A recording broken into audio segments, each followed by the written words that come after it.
Boom mga kaibigan! Narito tayo sa sitio Purok 7, Barangay Nunong Casto. Ito mga kaibigan ang harapan ng Rico Beach Resort. Yan mga kaibigan, nagkameron ng lagnas mga kaibigan. Yan, napakalalim yan mga kaibigan. May tumbang kubo at guang na guang mga kaibigan ang bahay. Eto mga kaibigan, kung nakikita nyo po yan, yung pinakalugong na yan na nangyari, marami daw po mga kaibigang motor ang nabaundi yan. May nakausap po tayo, siguro daw po mga 5 motor ang nasa ilalim yan mga kaibigan. Yan, nandito po tayo sa Rico Beach Resort. Eto mga kaibigan, silipin natin ng konti ang mga bahayan. Eto mga kaibigan, ito ay bahay ng aming kaibigan. Yan, bahay yan ng aming kaibigan na si NB De Villa. Yan, nandito po tayo sa looban ng compound ng Family De Villa. Yan mga kaibigan.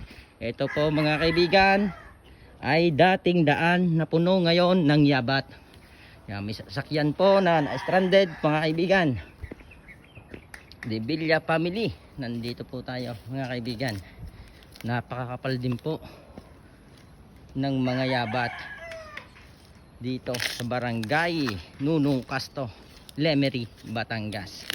Yan mga kaibigan, sisilipin nating bahagya. Eto mga kaibigan, ang mga nakikita ko noon ay nakikita ko lang ang mga ganitong yabat kapag may bagyo dito sa aming barangay, sa aming karagatan. Ngayon mga kaibigan, nandito na siya sa aming mga kabahayan. Yan mga kaibigan, abala ang mga tao sa paglilinis. Yan, kay paring Tano De Villa. Yan, Inamam Binje. Yan, yan pong nakikita natin sa kabila. Yan po, yan ang compound ng Panaligan, Brasa.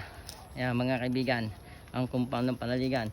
Ito naman po mga kaibigan, ang kabahayan ng Ninong Time De Villa. Yan po ang sinapit na bahay ng Ninong Time De Villa. Grabe mga kaibigan ang nangyari dito sa aming barangay.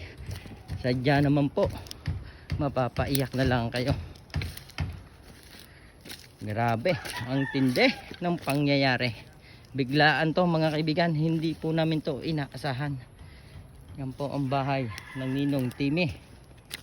Yan, buhay na buhay pa ang mga radors, mga nakasabit pa mga kaibigan. Hindi nadala ang mga radors mga kaibigan. Yan, mga kaibigan, meron na pong nagkakabahay, nakakapag-utay-utay na ng kanilang matitirhan o matutulugan. Yan mga kaibigan, yan po ang mga kabahayan ng mga masbate. Nag-uutay-utay na po mga kaibigan sila sa pagkagawa ng kanilang matitirahan. Yan mga kaibigan, grabe ang nangyari dito sa aming barangay. So yung mga kaibigan, maraming salamat sa inyong panonood. Makikilambing naman po, makikishare ng ating mga video. Maraming salamat po. Boom!